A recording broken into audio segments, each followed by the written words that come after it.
You are watching The World 24/7 on the NDTV network. I'm Parmeshwar Bawa. Let's begin with the headlines we're tracking at the moment. The visit of British Foreign Secretary David Lammy to India in the first month of the new UK government has sent a clear signal to New Delhi that it is eager to conclude a free trade agreement between both countries.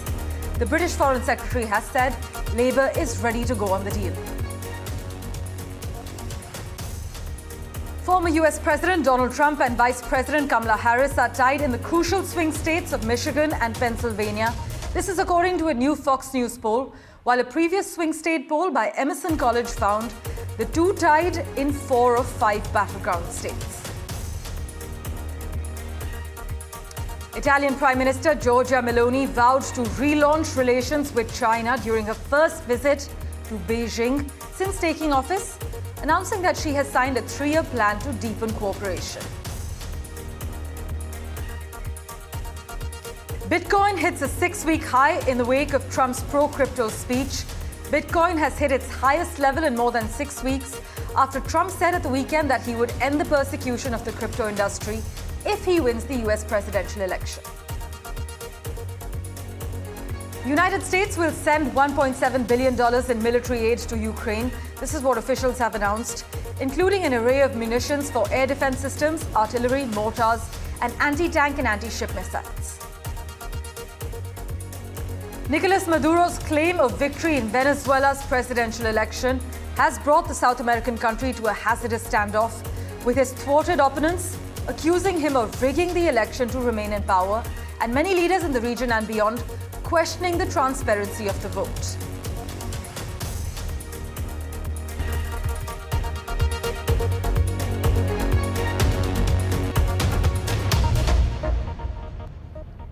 Our big focus, the visit of British Foreign Secretary David Lammy to India in the first month of the new UK government has sent a clear signal to New Delhi that it is eager to conclude a free trade agreement between both countries. In a speech shortly before the election, David Lammy had said Labour is ready to go on the deal, adding that he saw the free trade agreement as the floor, not the ceiling in the relationship. Beyond the specifics of the deal itself, the FTA is also important in symbolizing a renewed commitment by both countries towards the bilateral relationship.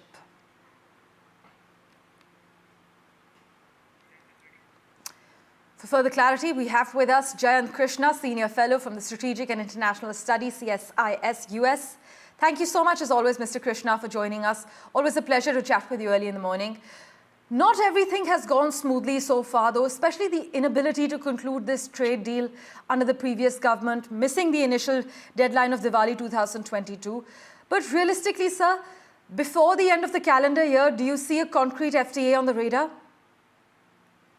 I'm very optimistic. I see that happening, because a lot of homework has already happened with the earlier governments in India and in London and in UK. 13 rounds of negotiations have already happened. 14th round had commenced, but the elections were announced in both the countries. So I think there are few irritants which are still there. As far as India is concerned, India would like to see a greater access for Indians in UK, especially in IT, healthcare, and these kind of services, mobility issues I'm talking about. And of course, they would like market access for many categories of goods at nil or a very, very low custom duty. On UK side, there are still a few irritants in terms of cut in import duties and especially some of the products which are very, very close to their hearts. Is Scotch whiskey, electric vehicles, lamb meat, chocolates, confectionery, and so on and so forth. So I think these things are to be resolved. Otherwise, most of the things have been sorted. The mobility issue is talked about quite a lot, the visa issues and so on and so forth. Let me clarify that India is not expecting the moon. All India is saying is that there is a mode 4 of GATS, which is a general agreement on trade and services under the WTO regime. And what they're saying is whatever intercompany transfers are, allowed, those should be made easier, especially the Indian professionals moving to UK. So I think that should happen. And there have been enough signals, the Trade Secretary and the the Foreign Secretary David Lammy and Jonathan, the Trade Secretary, they've all spoken in favor of this. I mean, today the bilateral trade between the two countries stands at around 38 billion British pounds, and it has the scope to be taken to a very, very different level.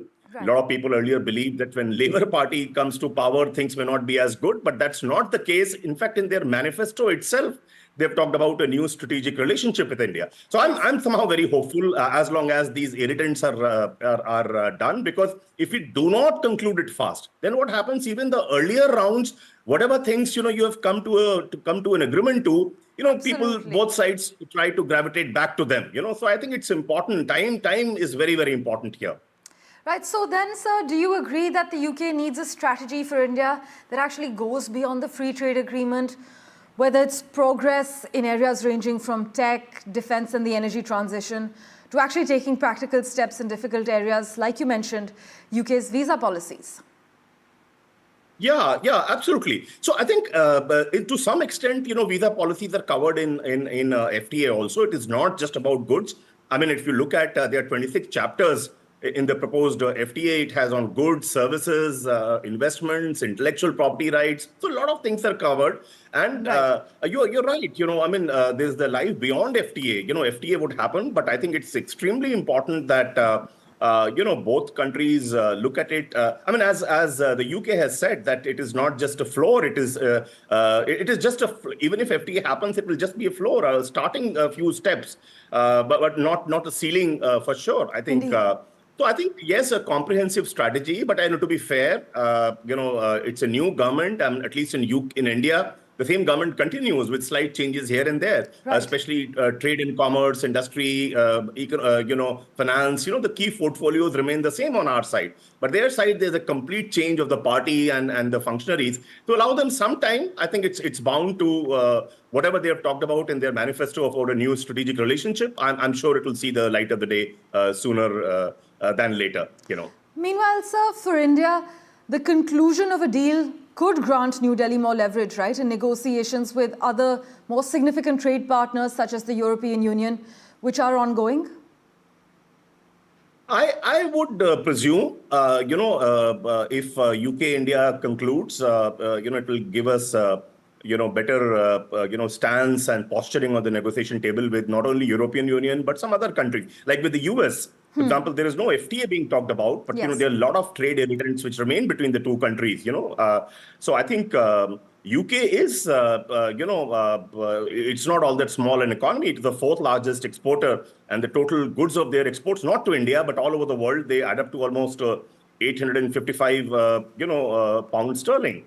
So I think surely, I think if this happens, it will happen. Even with Australia, for example, there is one FTA which has happened, but that's still at a broad level, at a high level.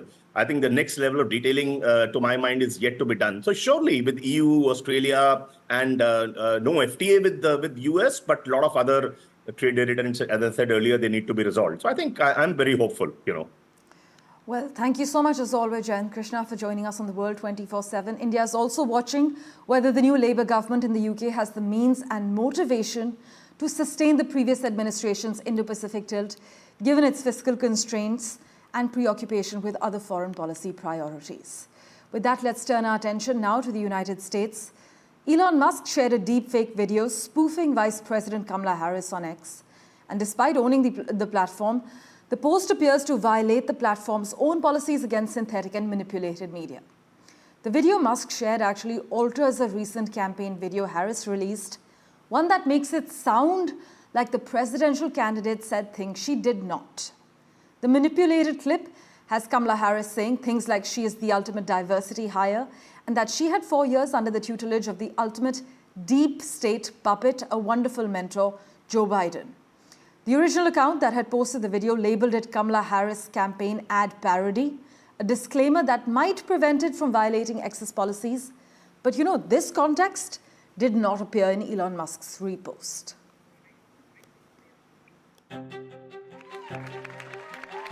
We are ready to win in November. In a new twist to an already chaotic election, Twitter and Tesla CEO Elon Musk has found himself in one of the most troubling issues facing the upcoming US elections: deepfake videos. I know Donald Trump's type. Fight, fight, fight. The billionaire CEO shared an altered campaign video of the U.S. Vice President Kamala Harris in which her voice was manipulated using AI technology. The video seamlessly mimicked the presumed Democratic presidential nominee to falsely depict her saying that President Biden is senile and that Harris is a diversity hire that does not know anything about running the country. I, Kamala Harris, am your Democrat candidate for president because Joe Biden finally exposed his senility at the debate. Thanks, Joe. I was selected because I am the ultimate diversity hire. I'm both a woman and a person of color. So if you criticize anything I say, you're both sexist and racist. In this election, we each face a question. The altered video is entirely contrary to the original posted by Harris's campaign titled We Choose Freedom, which focused on her key campaign themes and proposals. The original video garnered 22 million views, whereas the fake that was reshared by Musk has accumulated 129 million views and counting. The AI-altered video, which was originally shared by ex-user Mr. Reagan, was captioned as a parody, while Musk's reshare did not have any disclaimer. Many have come out saying that Musk's post was in violation of X's policies that prohibit synthetic, manipulated, or out-of-context media that may deceive or confuse people and lead to harm. California Governor Gavin Newsom also responded, stating that manipulating voices in ads such as the altered campaign video should be illegal and that he would be signing a bill in the coming weeks to ensure that it is. Musk was quick to respond, saying that parodies were legal in America. As the U.S. elections draws closer with less than 100 days to go, artificial intelligence is becoming a pressing issue in U.S. politics. The deepfake shared by Musk is an example of the capabilities of AI, which can often go unnoticed and ultimately hinder voter trust in a time that voter apathy is already on a steady decline across the globe. Samia Afsar for NDTV World. In staying with news from the United States, North Carolina Governor Roy Cooper pulled out of Vice President Kamala Harris's shortlist for a running mate in the 2024 election. Now, why does this matter? It's because Roy Cooper has been viewed as a prime pickup that could help secure a Democratic victory in North Carolina and significantly narrow former President Trump's path to winning the White House.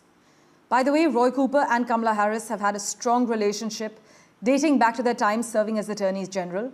And the big picture is that the Democratic Party has not won a statewide race for federal office in North Carolina since former President Obama and U.S. Senator Keir Hagan won the state in 2008. Cooper, though, has never lost an election in his decades-long political career, so he could have been key to the party's ambitions in the state. Welcome back. Italian Prime Minister Giorgia Meloni vowed to relaunch relations with China during her first visit to Beijing since taking office, announcing that she has signed a 3-year plan to deepen cooperation. Now, after meeting Chinese Premier Li Qiang on Sunday, Ms. Meloni said the trip demonstrated the will to start a new phase. According to a statement released by Li's office, though, the two countries aim to increase mutually beneficial cooperation between small and medium-sized enterprises in the fields of shipbuilding, aerospace, new energy, as well as artificial intelligence. But Italy, which is China's 4th largest trading partner in the European Union, remains keen to pursue a strong economic relationship with Beijing. To further understand the ramifications, we have with us Shairi Malhotra, Associate Fellow from the Observer Research Foundation. Thank you so much for making time for us on the World 24/7. Now, while Giorgia Meloni has been a vocal critic of China in the past, now China has asked Italy to play a constructive role in promoting a positive and stable relationship with Europe during this visit. What have been some of the key takeaways for you? Well, thank you firstly for having me on your show. So just to give you a bit of context, this is Prime Minister Meloni's first visit to China since she took over 2 years ago. And Italy's exit from China's Belt and Road Initiative, I would say, is really at the heart of this trip. In 2019, Italy had joined the BRI, and this had raised concerns amongst Western countries because of worries that China would take control of Italian strategic and critical infrastructure such as telecoms, ports, etc. And Italy's participation in the BRI was very significant because it was the only major EU economy to join the initiative. The other European countries that had joined were a lot smaller. Italy was also the only G7 member to join at a time when China's ties with the West were fraying. So, we need to understand in the context of this visit why Italy joined the BRI in the first place and why it exited from the BRI. So if you look at the Italian economy, it was struggling for many years, since the 1990s, in fact, and the BRI investments were seen as a means to revitalize Italy's economy. It was expected that the BRI would increase Italian exports to China. Italy would gain greater access to the Chinese market. But if you look at the outcome of Italy's membership in the BRI for 4 years, it didn't really accrue any substantial economic benefits to Italy. So this visit, in a sense, is really to cultivate economic collaboration with China, relaunch bilateral cooperation outside the BRI framework. Even though Italy left the BRI, the exit was never really intended to be a deal breaker in terms of ties with China from Italy's side. Because if you recall the manner in which Meloni and her government exited the BRI, they did it in a very low-key fashion. They were very careful. Yes. They made it clear, even while exiting, they wanted to upgrade ties with China outside the scope of the BRI framework through a mutually beneficial partnership. And this is what this visit really aims to do. Right. Would you then say that what Meloni achieved in her China trip this week is a win-win for both countries? I think to a certain extent, yes, because as I mentioned earlier, Italy has been battling economic woes. The average growth rate in Italy, it's been consistently lower than the EU average. So the focus of this visit has really been economics. Chinese investments are still seen as a way to improve Italy's economic growth. China is Italy's second largest trading partner after the US. So the economic relationship with Beijing continues to be important to China. Italy is very keen to attract Chinese investment. Given that Chinese investment in Italy has been less than countries such as Germany and also less than Italian FDI in Italy, this visit is really a way to try and correct some of this imbalance. Right. Also, Giorgia Meloni's visit came as the European Commission is seeking to reduce its economic reliance on China. But diplomatic observers said individual EU member states were also still keen to engage. What is your reading of the situation?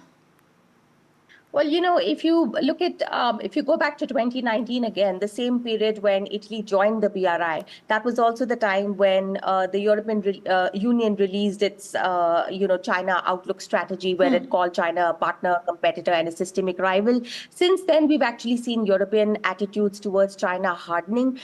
We've also seen EU member states being guided by the tone that has been set by the European Union's policy towards China. At the same time, while EU member states do support the EU's approach, they are also trying to balance their own relations with China depending on their national and economic interests. Meloni is not the only European leader to be visiting China in the midst of these tensions. We saw German Chancellor Scholz visit China early this year, where the focus was again on trade, rebalancing Germany's ties with China. Last year, we saw President Macron as well visiting China, where he signed business deals, etc. So the Chinese market continues to, be an allure for European countries despite the recent tensions. So I would say that Meloni, her visit may somewhat appear to undermine EU cohesion, but it's really something that many European leaders have been doing. If you look at things like the EU probe in China's electric vehicles industry, Italy has in fact supported the European Commission's decision to impose tariffs on Chinese electric vehicles. And I would really say that Meloni is herself taking this very same EU message to Beijing, that Beijing needs to rectify its unfair trade practices. It needs to create a more equitable environment for Italian companies. And the 3-year action plan that has been signed, in fact, stresses the importance, again, of balanced and mutually beneficial relationships. This is something that the EU is also trying to achieve with China. So she's really sort of carrying the EU message along. Well, Shari Malhotra, what a pleasure to hear your views. Thank you so much for joining us on The World 24/7. Thank you so much for having me. With that, let's turn our attention to the US sending new military aid to Ukraine. Now, this package is valued at around $1.7 billion that features air defense munitions, artillery rounds that Kyiv's forces say they desperately need. The aid also includes $200 million in equipment that will be drawn from existing US military stocks and will also reach the battlefield quickly, as well as about $1.5 billion in new orders that will take longer to arrive. This is what the Defense Department has confirmed. Switching tracks, Bitcoin's price surged above $70,000 for the first time since early June, but was met with a wave of selling, causing it to plunge more than 3%. The cause of the price movement is unclear, but it may be related to the US government's movement of over $2 billion in seized Bitcoin connected to the Silk Road dark web marketplace. But this massive transfer has reignited concerns about increased selling pressure on the cryptocurrency. Experts say it's hard to be outright bearish after one of the most significant crypto events happened over the weekend. But Donald Trump, speaking at the Bitcoin 2024 conference, he vowed to maintain and never sell the US government-seized Bitcoin, proposing the creation of a strategic national Bitcoin reserve to keep up with global competitors like China.